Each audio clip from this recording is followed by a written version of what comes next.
Across the world, NATO is sending a warning that Russia's nuclear-powered submarine armed with a doomsday weapon may be on the move. This just 1 week after Russian President Vladimir Putin threatened to use nuclear weapons amid setbacks in the Ukraine war. The new development comes as a new Decision Desk HQ poll brought to you by NewsNation finds more Americans see Russia as a bigger threat to the United States. Today at 39%, China is now second at just over 34%. Julia Manchester is a national political reporter for The Hill, and she joins us now. Julia, let's start with this disturbing news. What do we know about this nuclear submarine and its potential capabilities?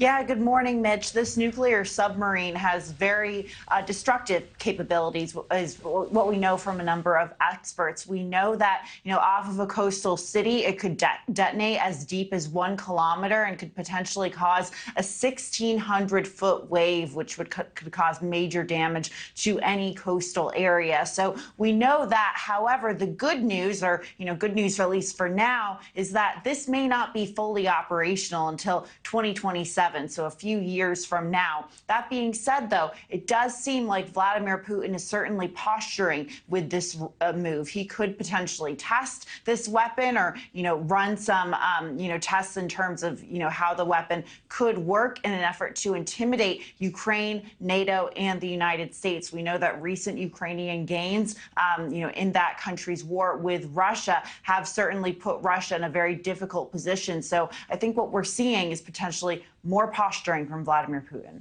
More posturing, but I mean, this doomsday device is very concerning because, as you mentioned, the idea is that it's an explosive you set off underneath the water.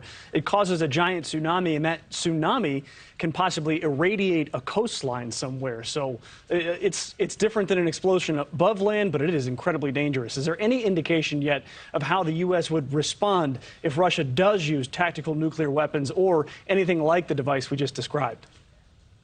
Like I said, I think there is a feeling right now that Russia is in a similar situation to the U.S. and that they don't necessarily want nuclear war. And at least in Russia's case, they don't want nuclear war at this moment.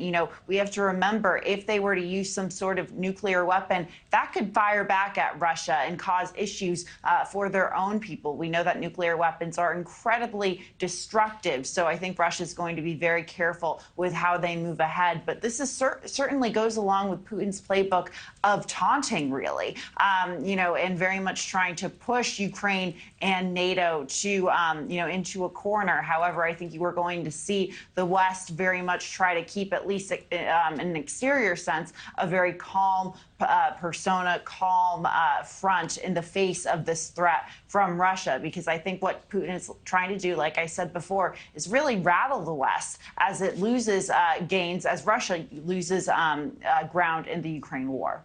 All right, that is Julia Manchester. Julia, thank you for joining us. I think we could all benefit from a little bit more caution when it comes to nuclear war. That sounds like a good idea to me. Julia, thank you. Thank you for watching. Go to newsnationnow.com to find NewsNation on your television provider. And don't forget to click the red subscribe button below to get more of NewsNation's fact-driven, unbiased coverage.